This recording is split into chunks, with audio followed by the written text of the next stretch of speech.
So students, hello and welcome you in the online session of computer classes. And we are doing our chapter 2 cascading style sheet, which is known as the CSS.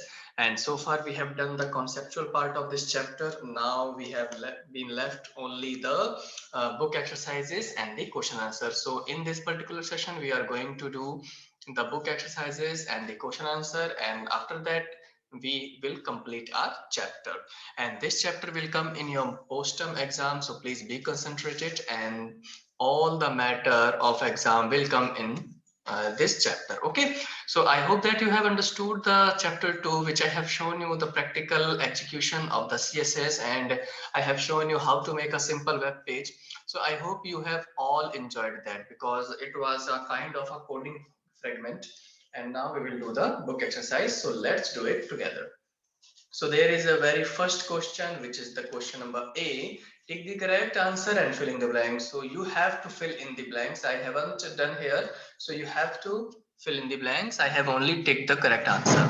So first question is, dash property is used to specify the font color of an element.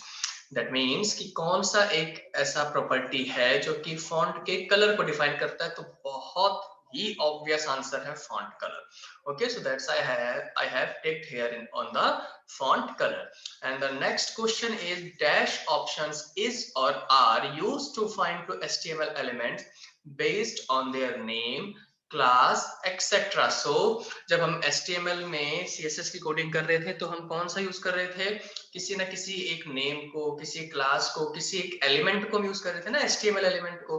तो उसको हम particularly क्या बोलते हैं? Selectors बोलते हैं ना. हम जैसे P का यूज कर रहे थे पैराग्राफ का, या हम H1 हेडिंग्स का यूज कर रहे थे, तो what they were the selectors. Okay, and the next question is, dash property is used to change the color and alignment of text.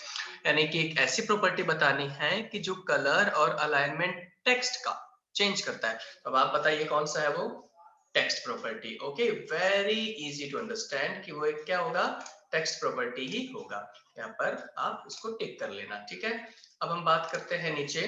Dash types of margins properties are available in CSS to specify the margin for each side of an element. यानी कि हमारे पास CSS में margin properties में कितने type के properties available हैं? तो क्या 1 है, 3 है या 4 है? Yes, very obvious to answer is 4. Top, down, bottom and up, है ना. तो ये सब क्या थे? 4 टाइप के हमने मार्जिन एलिमेंट्स पढ़े थे, तो हम 4 पर क्लिक कर देंगे. देखिए स्टूडेंट्स, आपको यहाँ पर टेक्स्ट क्लिक करना है. ठीक है, यहाँ पर 5th पे है कि dash term is used when we are talking about design and layout in CSS. तो देखो, हमने क्या बात की थी जब हम ऑनलाइन क्लास में भी पढ़ रहे थे रिकॉर्डिंग के थ्रू, कि डिजाइन और लेआउट के लिए हम एक ही सिंगल कंपोनेंट का यूज करते हैं, जिसे हम क्या बोलते हैं? Box model. Box model, box container हो सकता है क्या? नहीं, हमने तो बॉक्स मॉडल पढ़ा था. तो that's why we are ticking here on the box model. ठीक है, चलिए अब देखते हैं क्वेश्चन नंबर बी क्या कह रहा है. Question number B is fill in the blanks using the given word. Okay, तो हमें फिल इन द ब्लैंक्स करने हैं. Each property has a name and a value separated by a colon. यानी कि जब भी हम नेम और वैल्यू को सेपरेट कैसे करते हैं? एक तरफ हम नेम लिखते हैं, एक तरफ हम उसकी वैल्यू लिखते हैं. जैसे कि कलर, फिर कॉलन लगा के क्या लिखते हैं? येलो. तो कलर क्या हो गया? नेम. उसकी वैल्यू क्या हो गई? येलो. लेकिन उसके बीच में क्या लगता है? कॉलन. ठीक है, कॉलन वाला साइन लगता है. Second is, using dash property you can specify decorative effect whatever you want to be applied on the text. ठीक है, तो अब क्या करेंगे? डेकोरेशन के लिए हम कौन सी प्रॉपर्टी यूज करते हैं? Text decoration. Which property we use? Text decoration. Decorative से ही आप अंदाजा लगा सकते हैं. And the third question, margin dash property is used to set top margin of an element. यानी किसी भी एलिमेंट के मार्जिन में अगर मुझे टॉप देना है, यानी टॉप पे रखना है, तो मैं कौन सी प्रॉपर्टी यूज करूंगा? वेरी ऑब्वियस टू आंसर, आप टॉप से ही गेस कर सकते हैं, margin top property. The number 4th is, dash property specifies the position or alignment of the content around. यानी जो भी कंटेंट होता है उसके चारों ओर पोजिशनिंग कैसे करनी है, अलाइनमेंट्स कैसे देने हैं ना. तो कौन सी प्रॉपर्टी बताती है? Float properties. and the CSS margin property are used to create space around elements outside of any defined borders। यानी कि borders के बाहर जो प्रॉपर्टीज दी जाती है वो कौन सी प्रॉपर्टी होती है? मार्जिन प्रॉपर्टी होती है। तो ये बहुत ही इजी था हमारे लिए, जिस किसी ने भी वीडियो तीनों वीडियो आराम से देखा है, समझा है, किया है, तो वो बहुत ही आसानी से इन 5 क्वेश्चंस का आंसर दे सकता था। चलिए अब एक और अच्छे क्वेश्चंस है, बहुत ही सिंपल क्वेश्चंस है, वो है ट्रू एंड फॉल्स। ट्रू के लिए टी लिखना है, फॉल्स के लिए एफ लिखना है। First question, a CSS file can not be linked to a web page. क्या ऐसा पॉसिबल है? हमने क्या किया था, सीएसएस को वेब पेज में ही तो कंबाइन किया था। तो ये कह रहा है क्वेश्चन कि क्या सीएसएस फाइल को हम वेब पेज के साथ कंबाइन नहीं कर सकते, लिंक नहीं कर सकते? तो बुक का लाइन गलत बोल रहा है, तो that's why we are writing here F means false. The color value is used to apply colors to different elements in CSS. Yes, true. Color value क्या करेगा? Color देगा different elements को, तो that's why it is true. CSS helps the web designers to apply style of HTML tags. क्या CSS जो है वो web designer को स्टाइलिंग प्रोवाइड करता है HTML टैग्स के साथ? Yes, true. The border color property specify the width of a border. Very obvious to answer, it is a wrong statement because ये कह रहा है कि border जो color property है वो width decide करती है, यानी चौड़ाई decide करती है, नहीं, वो तो color decide करती है, so that mean it is false. If the name of a font family is more than one word, it must be in a single quotes mark. No. जब भी अगर फॉन्ट फैमिली का नाम, यानी जैसे ये टाइम्स न्यू रोमन, अल्जेरियन, कैलाबरी, ये जो फॉन्ट फैमिलीज के नेम होते हैं, तो अगर वो एक से ज्यादा वर्ड के, तो क्या हमें उन्हें सिंगल कोट्स में रखना चाहिए? नहीं, हम उसको डबल कोट्स में, यानी डबल इन्वर्टेड कोमा में लिखते हैं। सो यहाँ पर इसने क्या लिखा है? Single quotes marks. That's why we are writing here F means false. So this is how we have completed the true and false. Now answer in short. So the very first question is, what is the full form of CSS? CSS की full form क्या है? जो हमारा chapter का नाम है, Cascading Style Sheet. Okay. And the second question is, which outline property is used to set the width of the outline? कितना obvious answer है ना, कि ऐसी आउटलाइन प्रॉपर्टी के नाम बताओ जो विड्थ करे, तो outline width. Very very easy answer, ठीक है, आउटलाइन विड्थ। बाकी सारा सेम का same. Discuss the use of font family property with the help of an example. यानी फॉन्ट फैमिली का क्या यूज होता है और उसका एक एग्जांपल बताओ। तो सब आप सभी को पता है कि फॉन्ट फैमिली क्या करते हैं? फेस चेंज कर देती है फॉन्ट का, यानी डिजाइनिंग चेंज कर देती है।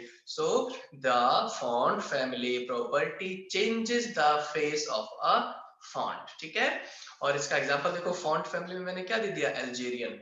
अल्जेरियन यानी कि अब जो फॉन्ट लिखा आएगा वो डिजाइनिंग वे में लिखा हुआ आएगा। Number fourth is, what do you understand by float properties? Float properties से आप क्या समझते हैं? ठीक है, so the float properties specify the position. देखिए दो चीजें बताता है, पहली है पोजीशन, दूसरी है अलाइनमेंट किसी भी कंटेंट का। फिफ्थ है, what do you understand border properties? Border properties क्या करता है? तो border properties are used to specify border style, border colour, border width etcetera, ठीक है। And last but not the least, discuss the use of font size property with the help of an example. यानी कि font size जो property है वो किस लिए use आती है? एग्जाम्पल भी बताना है हमें।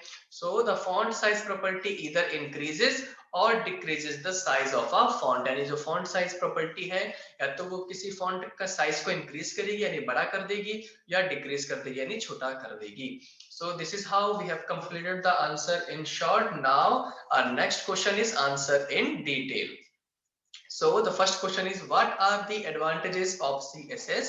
Explain in brief। यानी हमें CSS के बारे में थोड़ा सा बताना है, उसके बाद CSS के advantages बताने हैं। तो CSS क्या है? सबसे पहले थोड़ा सा ये बता दो।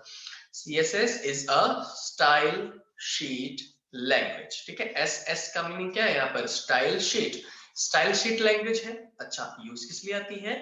is used to describe the look of a web page। यानी एक वेब पेज कैसे दिखेगा उसको डिस्क्राइब करती है। And it has following advantages. कौन कौन से?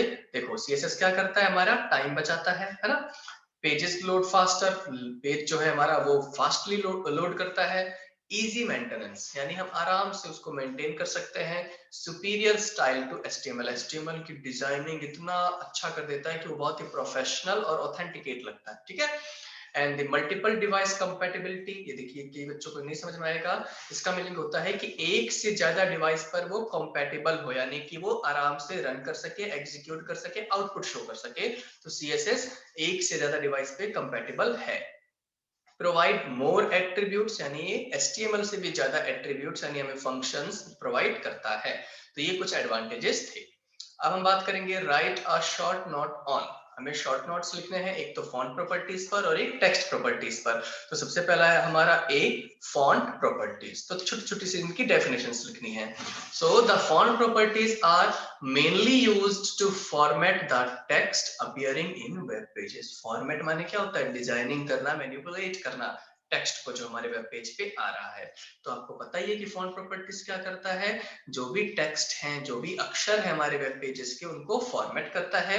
As this properties specify the font type, और ये कौन कौन सा यूज करते हैं? फॉन्ट टाइप यूज करते हैं, font size, font colour etcetera. ठीक है, तो इसकी प्रॉपर्टीज क्या है? Font family, font style and font size. अब सेकंड दे रखा है हमें text properties. Text properties provide various formatting options. देखिए वहां पर भी वो फॉर्मेट कर रहा था, यहाँ पर भी ये फॉर्मेट करेगा टेक्स्ट को। ठीक है, it has following properties: colour, text align और text decoration. So these are the some properties of text property. Now we have the next question, which is the explain the syntax of CSS in brief. यानी CSS की syntax को हमें बताना है। बहुत important question है, ये मेरा फेवरेट क्वेश्चन है। तो देखो H1 यहाँ पर क्या है? एक सेलेक्टर, यानी जो भी हम मैनिपुलेशंस करेंगे, फॉर्मेटिंग करेंगे, कोडिंग करेंगे, वो किस पे जाके इफेक्ट होएगा? H1 पे। H1 में जो भी लिखा रहेगा वो इफेक्ट होएगा। फिर ये जो देखिए करली ब्रेसेस जो होते हैं, ये क्या होता है? ब्लॉक। ठीक है, ये क्या होता है? ब्लॉक। यानी इसके इन करली ब्रेसेस के अंदर मैं जो भी लिखूंगा वो सीधा सीधा CSS की कोडिंग मानी जाएगी, और वो किस पे इफेक्ट करेगा? सेलेक्टर पे। सेलेक्टर हमारा यहाँ पर क्या है? H1। फिर ये क्या है? प्रॉपर्टी। कलर क्या है? एक प्रॉपर्टी, येलो डिक्लेरेशन है या उसकी वैल्यू है। ठीक है, तो एक सिंटेक्स में क्या क्या होता है? CSS में सेलेक्टर, डिक्लेरेशन ब्लॉक यानी कि curly braces, property and its value. Now the fourth question, how are outline different from border, यानी कि एक आउटलाइन में क्या डिफरेंस है और एक बॉर्डर में क्या डिफरेंस है। तो आउटलाइन डिफर्स फ्रॉम बॉर्डर्स, ये तो हमें पता है कि आउटलाइन और बॉर्डर्स दोनों अलग अलग चीजें हैं। Unlike borders, the outline is drawn outside the elements border. यानी देखिए आउटलाइन कब बनाई जाती है? आउटलाइन किसी भी एलिमेंट के बॉर्डर के बाहर बनाई जाती है। ठीक है, जैसे कि मान लीजिए मैंने एक टेक्स्ट बॉक्स ले रखा है, यहाँ पर कुछ हेडिंग दिख रही है, तो जो इस हेडिंग का बॉर्डर है, आउटलाइन उसके भी बाहर बनेगी। ठीक है, तो बॉर्डर के बाहर बनती है आउटलाइन।